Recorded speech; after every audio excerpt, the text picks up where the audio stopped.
Hi viewers, welcome back to our channel. இந்த வீடியோல நம்ம CMA Final Paper 20A Strategic Performance Management and Business Valuation அந்த பேப்பர்ல Chapter 7 Business Valuation Methods and Approaches அந்த சாப்டர்ல book பேக்ல நமக்கு வந்து காம்ப்ரஹென்சிவ் நியூமெரிக்கல் ப்ராப்ளம்ஸ் இருக்கு இல்லையா, அதுல ப்ராப்ளம் 6 and 7 தான் இந்த வீடியோல நம்ம சால்வ் பண்ண போறோம். இதுல ப்ராப்ளம் 6 பாத்தீங்கன்னா நம்ம புக்ல பேஜ் நம்பர் 464ல இருக்கு. இது வந்து ஆகஸ்ட் 2024 ரிவைஸ்ட் எடிஷன் வச்சிருந்தீங்கன்னா அதுல வந்து புக் பேஜ் நம்பர் 464ல இருக்கு. ஸோ வீடியோக்குள்ள போறதுக்கு முன்னாடி நம்ம சேனலை சப்ஸ்கிரைப் பண்ணாம பார்த்துட்டு இருந்தீங்கன்னா மறக்காம சப்ஸ்கிரைப் பண்ணிக்கோங்க. நம்ம வீடியோஸ் பிடிச்சிருந்தா வீடியோவை லைக் பண்ணிக்கோங்க. உங்க ஃப்ரெண்ட்ஸ் சிஎம்ஏ படிக்கிறவங்களுக்கு நம்ம வீடியோஸை ஷேர் பண்ணுங்க. ஸோ இப்போ வாங்க நம்ம ப்ராப்ளம் 6 பார்க்கலாம். ஸோ இதில் என்ன கொடுத்துருக்காங்கன்னா, Tetra limited has free cash flow to firm of 170 crores. So Tetra லிமிடெட்னு ஒரு கம்பெனி இருக்கு. அவங்களோட FCF free cash flow to firm வந்து 170 crores சொல்லியிருக்காங்க. இதே free cash flow to equity FCFE பார்த்தீங்கன்னா 130 crores சொல்லியிருக்காங்க. So ABC limited's WACC is 13% and its cost of equity is 15%. So இன்னொரு கம்பெனி ஏபிசி லிமிடெட்னு இருக்காங்க. அவங்களோட weighted average cost of capital பார்த்தோம்னா 13% வந்து கொடுத்துருக்காங்க. அண்ட் காஸ்ட் ஆஃப் ஈக்விட்டிங்கிறது ஈக்விட்டி கேபிட்டலுக்குள்ள ஒரு அந்த ரேட்டு தான் காஸ்ட் ஆஃப் ஈக்விட்டின்னு நம்ம சொல்லுவோம். அது வந்து 15% சொல்லியிருக்காங்க. So FCFF free cash flow to firm is expected to grow forever at 7%. So இந்த எஃப்சிஎஃப்எஃப் அதாவது 170 crores கொடுத்துருக்காங்களே, இது வந்து இதோட க்ரோத் ரேட் பார்த்தீங்கன்னா ஃபார் எவர் வந்து 7%ல இன்க்ரீஸ் ஆகும்னு சொல்லியிருக்காங்க. அண்ட் எஃப்சிஎஃப்இ அது பார்த்தீங்கன்னா 130 crores நமக்கு சொல்லியிருந்தாங்க இல்லையா, அது வந்து அதோட க்ரோத் ரேட் பார்த்தீங்கன்னா ஃபார் எவர் வந்து 7.5% க்ரோத் ஆகும்னு சொல்லியிருக்காங்க. ABC limited has debt outstanding at 1500 crores. இப்போ ஏபிசி லிமிடெடோட டெட் பார்த்தீங்கன்னா 1500 crores இருக்கு. Find the value of Tetra Limited using FCFF approach and FCFE approach.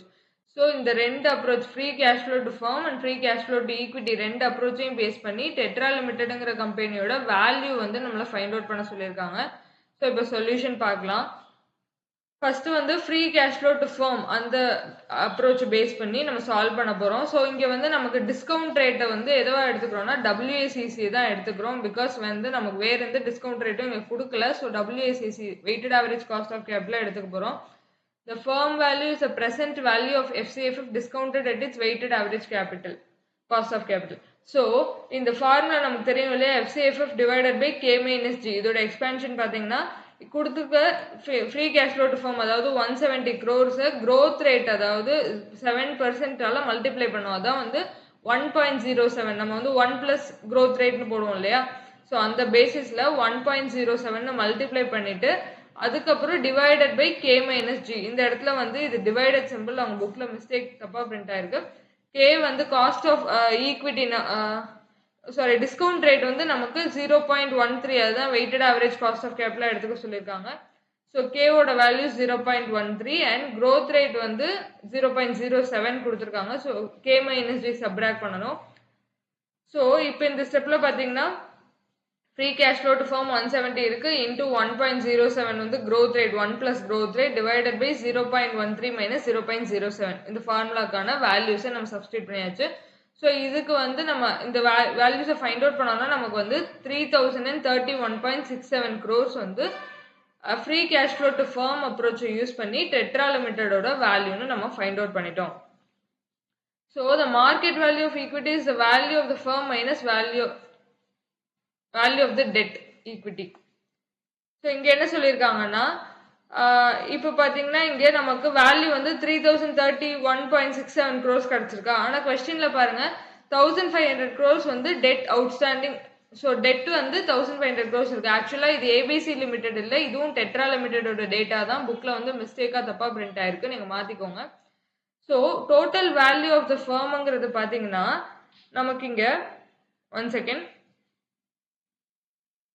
So total value of the ஃபர்ம்னு பார்த்தீங்கன்னா நமக்கு வேல்யூ ஆஃப் ஈக்விட்டி நமக்கு தெரியணும். ஈக்விட்டி வேல்யூ தெரியறதுக்கு total value of the firm வந்து நமக்கு 3031.67 crores மைனஸ் டெட் அவுட்ஸ்டாண்டிங் வந்து கொஸ்டின்ல 1500 crores கொடுத்துருக்காங்க. ஸோ அதை சப்ராக்ட் பண்ணோம்னா நமக்கு வேல்யூ ஆஃப் ஈக்விட்டி தெரிஞ்சிடும். அதான் பார்த்தீங்கன்னா இங்கே 1531.67 crores தான் இந்த கம்பெனியோட value of equity. So next வந்து free cash flow to equity அப்ரோச்சை பேஸ் பண்ணி நம்ம வந்து value of Tetra limited find out பண்ண போகிறோம். ஸோ இங்கே நம்ம வந்து FCFF free cash flow to firm அப்ரோச்சை யூஸ் பண்ணும்போது நமக்கு வந்து WACCA டிஸ்கவுண்ட் ரேட்டாக எடுத்திருந்தோம். இங்கே free cash flow to equity அப்ரோச்சை யூஸ் பண்ணும்போது நம்ம வந்து காஸ்ட் ஆஃப் ஈக்விட்டி கொஸ்டினில் கொடுத்துருக்காங்க இல்லையா, அதை தான் வந்து டிஸ்கவுண்ட் ரேட்டாக எடுத்துக்கணும். ஸோ அதே ஃபார்முலா பேசிஸில் அப்ளை பண்ண போகிறோம். Free cash flow to equity value பார்த்தீங்கன்னா கொஸ்டினில் 130 crores நமக்கு கொடுத்துருக்காங்க. So 130 crores into growth rate 1+ growth ரேட்டை மல்டிப்ளை பண்ண போகிறோம். இங்கே பார்த்தீங்கன்னா க்ரோத் ரேட் வந்து நமக்கு 7.5% கொடுத்துருக்காங்க. ஸோ 1 + 7.5% வந்து நம்ம ஆட் பண்ணி அதை வந்து 130 crores மல்டிப்ளை பண்ணுவோம். ஸோ அதுதான் இங்கே பார்த்தீங்கன்னா 130 into 1.075 டிவைடட் பை K - Gக்கு இங்கே வந்து K டிஸ்கவுண்ட் ரேட் வந்து காஸ்ட் ஆஃப் ஈக்விட்டி 0.15% வந்து கொஸ்டினில் கொடுத்துருக்காங்க. அதுலேருந்து க்ரோத் ரேட் பார்த்தீங்கன்னா 0.075 7.5% அதை வந்து சப்ராக்ட் பண்ணுறோம். ஸோ இதுக்கான வேல்யூ பார்த்தீங்கன்னா நமக்கு 1863.33 crores கிடச்சிருது.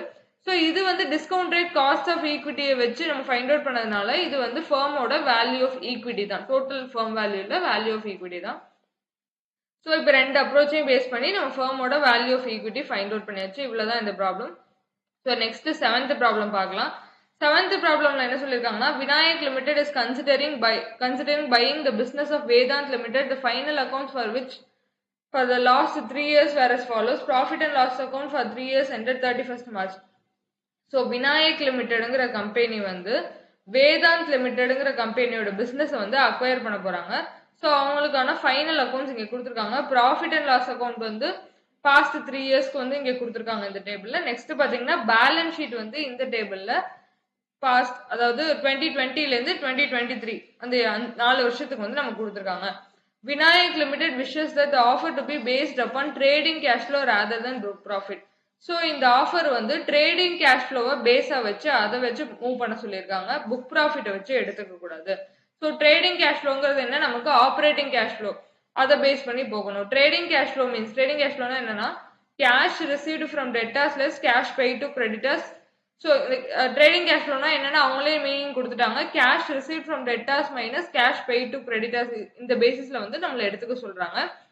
And for business expenses excluding depreciation, depreciation இல்லாம மற்ற பிஸ்னஸ் எக்ஸ்பென்சஸ்க்கு together with an allowance for average annual expenditure, business எக்ஸ்பென்சஸ்க்கும் ஆவரேஜ் ஆனுவல் எக்ஸ்பெண்டிச்சருக்கான அலவன்ஸுமா 15,000 per year வந்து ஃபிக்ஸட் அசெட்ஸ்ல தராங்க அப்படின்னு சொல்லியிருக்காங்க. The actual expenditure on fixed assets is to be ignored. So இந்த அலவன்ஸ் கொடுத்துட்டதுனால நம்ம வந்து ஆக்சுவல் எக்ஸ்பெண்டிச்சர் ஆன் ஃபிக்ஸட் அசெட்ஸை வந்து இக்னோர் பண்ணிடணும். அதை வந்து ப்ராப்ளம்ல எடுத்துக்கூடாது. as is any cash receipt or payment out on the issue or redemption of shares or debentures, அதான் சொல்லியிருக்காங்க. So Vinayak Limited wishes that the trading cash flow to be calculated for the years. So trading cash flow வந்து இந்த 3 years 2021, 2022 and 2023 3 வருஷத்துக்கு calculate பண்ண சொல்லியிருக்காங்க. And for these to be combined using weights of, so இதுக்கு நமக்கு weights தெரியணும் இல்லையா, weighted average multiply பண்ணுறதுக்கு. அதுக்கு 2021க்கு 25%, 2022க்கு 35% அண்ட் 2023க்கு வந்து 40% வந்து வெயிட் சொல்லியிருக்காங்க. To give and average annual trading cash flow, நம்ம சொன்ன மாதிரி weighted average trading cash flow கண்டுபிடிக்கிறதுக்கு இந்த வெயிட்ஸ் கொடுத்துருக்காங்க. Vinayak Limited considers that the average annual cash flow should show a return of 10% on its investment. So என்ன சொல்லியிருக்காங்கன்னா return அந்த இன்வெஸ்ட்மெண்ட்ல 10% வந்து ரிட்டர்னா எக்ஸ்பெக்ட் பண்றாங்கன்னு சொல்லியிருக்காங்க. ஸோ இப்போ நம்ம வந்து என்ன நம்மள்ட்ட கேட்டிருக்காங்கன்னா trading cash flow for each of years. So இந்த 3 வருஷத்துக்கு நம்ம கிட்ட ட்ரேடிங் கேஷ் ஃப்ளோ கேட்டிருக்காங்க. Weighted average annual trading cash flow, weighted average weights கொடுத்துருந்தாங்களே 3 வருஷத்துக்கும் அதை மல்டிப்ளை பண்ணி வெயிட்டட் ஆவரேஜ் கேட்டிருக்காங்க. Price at which Vinayak limited should offer for the business. So எந்த பிரைஸ்ல விநாயக் லிமிடெட் வந்து பிசினஸ்க்கு ஆஃபர் பண்ணுவாங்கிறத கேட்டிருக்காங்க. ஸோ ஃபைனலாக நம்ம வந்து அல்டிமேட்டாக வேல்யூ ஆஃப் பிஸ்னஸ் வந்து கண்டுபிடிக்கணும். ஸோ இப்போ வந்து ஃபர்ஸ்ட் நமக்கு ட்ரேடிங் கேஷ் ஃப்ளோ பேசிஸ்ல வந்து போக சொல்லியிருக்காங்க, புக் ப்ராஃபிட் பேசிஸ்ல இல்லாமல். ஸோ ட்ரேடிங் கேஷ் ஃப்ளோ பேசிஸ்னா ஃபர்ஸ்ட் நம்ம என்ன எடுத்துக்கணும்னா நமக்கு இருக்கக்கூடிய நெட் ப்ராஃபிட்டை வந்து ஃபர்ஸ்ட் எடுத்துக்கணும். ஸோ அதனால net profit as per profit and loss account வந்து இந்த 3 years 8,000, 2,000 and 16,000 இருக்கு இல்லையா, அதை வந்து எடுத்துக்கிறாங்க. ஸோ அதான் கீழே கொடுத்துருக்காங்க பாருங்க. நெக்ஸ்ட் பார்த்தீங்கன்னா டெப்ரிசியேஷன். ஸோ இந்த பாயிண்ட்ல நமக்கு என்ன கொடுத்துருக்காங்கன்னா கொஸ்டின்ல எல்லா business expenses and average annual expenditure on fixed அசெட்ஸ்க்கு அலவன்ஸ் வந்து 15,000 பெர் இயர் கொடுத்துட்டாங்க. பட் டெப்ரிசியேஷனை பத்தி எதுவுமே நம்ம சொல்லல. ஸோ டெப்ரிசியேஷன் வந்து நமக்கு கொடுத்துருக்க கொஸ்டின்ல கொடுத்துருக்க டெப்ரிசியேஷனை வந்து இதோட நம்ம வந்து ஆட் பண்ணிக்கணும். ஸோ டெப்ரிசியேஷன் பார்த்தீங்கன்னா 70,000, 82,000 அண்ட் இந்த டெப்ரிசியேஷன்ல ப்ராஃபிட் அண்ட் லாஸ் அக்கௌண்ட்ல இருக்கு பாருங்க 12,000, 13,000 அண்ட் 14,000 அதை வந்து இங்க ஆட் பண்ணிக்கணும். ஸோ ஆன்சர் சொல்யூஷன்ல பாருங்க அந்த டெப்ரிசியேஷன் வேல்யூஸை ஆட் பண்ணியிருக்காங்க. நெக்ஸ்ட் பாத்தீங்கன்னா அடுத்தது என்ன பண்ணுவோம்னா இங்க குட்வில் ரிட்டர்ன் ஆஃப் ஏதாவது இருந்துச்சுன்னா அதையும் இதோட ஆட் பண்ணிக்கணும். நம்ம கொஸ்டின்ல கொடுத்துருக்க டேட்டால குட்வில் பத்தி எந்த டேட்டாவும் இல்லை. ஸோ அதை எக்ஸ்க்ளூட் பண்ணிடுறோம். நெக்ஸ்ட் பாத்தீங்கன்னா operating cash flow before working capital changes. இது வந்து நமக்கு தெரிஞ்சதான். ஒர்க்கிங் கேபிட்டல் சேஞ்சஸ்க்கான அட்ஜஸ்ட்மெண்ட்ஸ் போடுவோம்ல, அதை வந்து ஆட் பண்ண போறோம். அதுக்கு முன்னாடி இந்த ஃபர்ஸ்ட் நெட் ப்ராஃபிட்டையும் டெப்ரிசியேஷனை ஆட் பண்ணி டோட்டல் போட்டுக்கிறோம். 8,000 plus 12,000 20,000, 2,000 plus 13,000 15,000, 16 plus 14 வந்து 30,000 டோட்டல் போட்டு இப்போ ஒர்க்கிங் கேபிட்டல் சேஞ்சஸ்க்கு வந்து நம்ம இப்போ ஒர்க் அவுட் பண்ணி காட்ட போறோம். ஸோ ஃபர்ஸ்ட் பாத்தீங்கன்னா நமக்கு வந்து கரண்ட் அசெட்ஸ்ல டிக்ரீஸ் ஆயிருந்துச்சு. அதாவது ஃபார் எக்ஸாம்பிள் 2020 to 2021 எடுத்துக்கும் போது 2020 விட 2021ல கம்மியா இருந்துச்சு கரண்ட் அசெட்ஸ்னா அதை வந்து ஆட் பண்ணுவோம். ஸோ இப்போ ஃபர்ஸ்ட் கரண்ட் அசெட்ஸ்ல கொஸ்டின்ல பாருங்க நமக்கு வந்து ஸ்டாக் இன் ட்ரேட் இருக்கு. ஸ்டாக் இன் ட்ரேட் வந்து கரண்ட் அசெட்ஸ் தான். அதான் வந்து இது இன்க்ரீஸ் ஆயிருக்கு. இன்க்ரீஸ் ஆயிருந்துச்சுன்னா அதை வந்து சப்ராக்ட் பண்ணுவோம் நம்ம. ஸோ இங்க பாத்தீங்கன்னா ஃபர்ஸ்ட் 2020ல 16,000 இருக்கு, 2021ல 17,000 இருக்கு. 1,000 வந்து இன்க்ரீஸ் ஆயிருக்கு. ஸோ 1,000 வந்து இங்கே சப்ராக்ட் பண்ணி காட்டுவோம். அதுதான் இங்க போட்டிருக்காங்க. ஸோ நெக்ஸ்ட் அதே மாதிரி 2021 அண்ட் 2022க்கு கம்பேர் பண்ண போறோம். அதுல கரண்ட் ஸ்டாக் இன் ரேட்ல பாருங்க 17,000 அண்ட் 18,500, 1,500 வந்து இன்க்ரீஸ் ஆயிருக்கு. ஸோ 1,500 வந்து சப்ராக்ட் பண்ணி காட்டணும். ஸோ இந்த ஸ்டெப்ல 1,500 சப்ராக்ட் பண்ணி காட்டியிருக்காங்க. அதே மாதிரி 2022 to 23க்கு பாத்தீங்கன்னா 18,500 அண்ட் 21,000. ஸோ இங்கே பார்த்தீங்கன்னா 2,500 வந்து நமக்கு இன்க்ரீஸ் ஆயிருக்கு. ஸோ 2,500 சப்ராக்ட் பண்ணி காமிச்சிருக்கோம். ஸோ சேஞ்சஸ் இன் ஸ்டாக்குக்கு நம்ம அக்கௌண்ட் பண்ணியாச்சு. நெக்ஸ்ட் வந்து சேஞ்சஸ் இன் டெட்டார்ஸ். ஸோ அடுத்து பார்த்தீங்கன்னா சன்ட்ரி டெட்டார்ஸ்மே இன்க்ரீஸ் ஆயிருக்கு. இங்கே 21,000, இங்கே 24,000, 3,000 இன்க்ரீஸ் ஆயிருக்கு. ஸோ 3,000 சப்ராக்ட் பண்ணி காட்டணும். நெக்ஸ்ட் இயர்ல பார்த்தீங்கன்னா 2,000, 24,000க்கும் 26,000க்கும் கம்பேர் பண்றப்போ 2,000 இன்க்ரீஸ் ஆயிருக்கு. ஸோ 2,000 சப்ராக்ட் பண்ணி காட்டணும். அகைன் தேர்ட் இயர்ல 2,000 நமக்கு வந்து இன்க்ரீஸ் ஆயிருக்கு. ஸோ 2,000 சப்ராக்ட் பண்ணி காட்டும். ஸோ அதுதான் இங்க போட்டிருக்காங்க பாருங்க 3,000, 2,000 அண்ட் 2,000. ப்ரீபெய்டு எக்ஸ்பென்ஸுங்கிறது நமக்கு அசெட்ஸ் தான், கரண்ட் அசெட்ஸ்ல தான் வரும். ஸோ இதுல பாத்தீங்கன்னா ப்ரீபெய்டு எக்ஸ்பென்சஸ்ல டிக்ரீஸ் ஆயிருக்கு. ஃபர்ஸ்ட் 1,000 ஃபர்ஸ்ட் இயர்ல இருக்கு அண்ட் 500 செகண்ட் இயர்ல இருக்கு. ஸோ டிக்ரீஸ் ஆயிருக்குன்னா நம்ம வந்து அதை ஆட் பண்ணணும் டிஃபரன்ஸை. ஸோ 1,000 minus 500 நமக்கு வந்து 500 டிஃபரன்ஸ் கிடைக்கும். அந்த 500 வந்து ஆட் பண்ணி காமிச்சிருப்பாங்க. ஸோ அதுதான் இங்க இருக்கு பாருங்க. நெக்ஸ்ட் வந்து செகண்ட் இயர்ல 500ல இருந்து 2,000 இன்க்ரீஸ் ஆயிருக்கு. 1,500 இன்க்ரீஸ் ஆயிருக்கு. ஸோ அதை வந்து டிடக்ட் பண்ணி காட்டணும் 1,500. அகைன் தேர்ட் இயர்ல பாத்தீங்கன்னா டிக்ரீஸ் ஆயிருக்கு. டிஃபரன்ஸ் பாத்தீங்கன்னா 1,000 இருக்கு. 2,000 minus 1,000 1,000. ஸோ 1,000 வந்து நம்ம இங்க வந்து ஆட் பண்ணி காமிச்சிருப்போம். ஸோ அதுதான் இங்க 3 இது போட்டிருக்காங்க. சாரி ப்ரீபெய்டு எக்ஸ்பென்சஸ்ல 500 ஆட் பண்ணுவோம், 1,500 டிடக்ட் பண்ணுவோம், அகைன் 1,000 வந்து ஆட் பண்ணுவோம். இப்போ நெக்ஸ்ட் பாத்தீங்கன்னா கரண்ட் அசெட்ஸ்ல நமக்கு எல்லாமே முடிஞ்சிருச்சு. Cash in hand and bank நம்ம இங்க எடுத்துக்க மாட்டோம். ஸோ அவ்வளவுதான், கரண்ட் அசெட்ஸ்ல எல்லாமே முடிஞ்சிருச்சு. நெக்ஸ்ட் பாத்தீங்கன்னா கரண்ட் லயபிலிட்டிஸ்ல பாருங்க. கரண்ட் லயபிலிட்டிஸ் இங்க வந்து நமக்கு சன்ட்ரி கிரெடிட்டார்ஸும் அக்ரூட் எக்ஸ்பென்சஸ் 2 இருக்கு. ஸோ இங்க கரண்ட் லயபிலிட்டியில வந்து டிக்ரீஸ் ஆயிருந்துச்சுன்னா அதை வந்து நம்ம சப்ராக்ட் பண்ணுவோம். ஃபர்ஸ்ட் இயருக்கும் செகண்ட் இயருக்கும் உள்ள டிஃபரன்ஸ் வந்து கம்மியா இருந்துச்சு. ஃபர்ஸ்ட் இயரோட செகண்ட் இயர் வந்து கம்மியா இருந்துச்சுன்னா அதை வந்து நம்ம சப்ராக்ட் பண்ணி காட்டுவோம். ஸோ இங்க வந்து நமக்கு இன்க்ரீஸ் ஆயிருக்கு. சன்ட்ரி கிரெடிட்டர்ஸ் பொறுத்த வரைக்கும் ஃபர்ஸ்ட் 2 இயர்ஸ்ல பாத்தீங்கன்னா 11,000, 13,000 இன்க்ரீஸ் தான் ஆயிருக்கு. 2,000 வந்து நம்ம ஆட் பண்ணி காட்டுவோம். ஸோ நெக்ஸ்ட் பாத்தீங்கன்னா செகண்ட் இயர்ல 13,000 அண்ட் 14,000, 1,000 வந்து இன்க்ரீஸ் ஆயிருக்கு. ஸோ அதையும் 1,000 வந்து ஆட் பண்ணி காட்டுவோம். ஸோ அடுத்த இயர்ல சேஞ்சஸே இல்லை, அங்க எந்த வேல்யூமே நம்ம போட மாட்டோம். ஸோ சன்ட்ரி கிரெடிட்டர்ஸோட வேல்யூ கீழே பாருங்க. நம்ம சொன்ன மாதிரியே 2,000 வந்து ஆட் பண்ணி காமிச்சிருக்காங்க, 1,000 ஆட் பண்ணி காமிச்சிருக்காங்க. அண்ட் இங்க வந்து நில், எந்த பேலன்ஸ்லயும் சேஞ்சஸ் இல்லை. அக்ரூட் எக்ஸ்பென்சஸ்மே நமக்கு கரண்ட் லயபிலிட்டி தான். ஏன்னா அக்ரூட் எக்ஸ்பென்சஸ் வந்து எக்ஸ்பென்ஸ் நமக்கு இன்கர் ஆயிருச்சு, பட் நம்ம இன்னும் பே பண்ணல. ஸோ அது வந்து கரண்ட் லயபிலிட்டி தான். ஸோ அதுக்கும் சேஞ்சஸ் பாத்தீங்கன்னா 3,000ல இருந்து 3,500 இன்க்ரீஸ் ஆயிருக்கு. ஸோ இதை வந்து ஆட் பண்ணணும் 500. அகைன் இங்க பாத்தீங்கன்னா 3,500ல இருந்து 4,500, 1,000 ஆட் பண்ணணும். 4,500ல இருந்து 3,200 டிக்ரீஸ் ஆயிருக்கு. ஸோ இதுக்கு கிடைக்கிற டிஃபரன்ஸ் வந்து நம்ம சப்ராக்ட் பண்ணி காட்டணும். ஸோ இங்க பாருங்க அக்ரூட் எக்ஸ்பென்சஸ்ல ஃபர்ஸ்ட் 500 ஆட் பண்ணிருக்காங்க, அடுத்து 1000 ஆட் பண்ணிருக்காங்க, அடுத்து உள்ள டிஃபரன்ஸ் வந்து டிடக்ட் பண்ணி காமிச்சிருக்காங்க. ஏன்னா அது வந்து டிக்ரீஸ் ஆயிருக்கு. ஸோ இப்போ இந்த எல்லா பேலன்ஸஸையும் நம்ம operating cash flow before working capital சேஞ்சஸ்னு ஒரு டோட்டல் ஃபைண்ட் அவுட் பண்ணிருக்கோம் இல்லையா, அதோட ஆட் அண்ட் டிடக்ட் பண்ணி trading cash flow cash generated from ஆப்ரேஷன்ஸுங்கிற இந்த பேலன்ஸை நம்ம வந்து ஃபைண்ட் அவுட் பண்ணிடுவோம். நெக்ஸ்ட் பார்த்தீங்கன்னா allowance for expenditure and fixed assets. So fixed அசெட்ஸ்க்கு 15,000 வந்து அலவன்ஸ் கொடுத்துருந்தாங்க இல்லையா, அந்த அலவன்ஸ் எல்லாத்தையுமே டிடக்ட் பண்ணி காமிக்கிறோம். அலவன்ஸ்னா ஆப்வியஸாக நம்ம டிடக்ட் தான் பண்ணுவோம். ஸோ இப்போ நமக்கு ட்ரேடிங் கேஷ் ஃப்ளோட பேலன்ஸ் வந்து இவ்வளோ தெரிஞ்சிருது. இதில் செகண்ட் இயர்ல மட்டும் நமக்கு நெகட்டிவ் பேலன்ஸ் கிடைக்குது. இப்போ நமக்கு ட்ரேடிங் கேஷ் ஃப்ளோ பேலன்ஸ், அதாவது சப்டிவிஷன் ஏவோட ஆன்சர் வந்து நமக்கு கிடைச்சிருச்சு.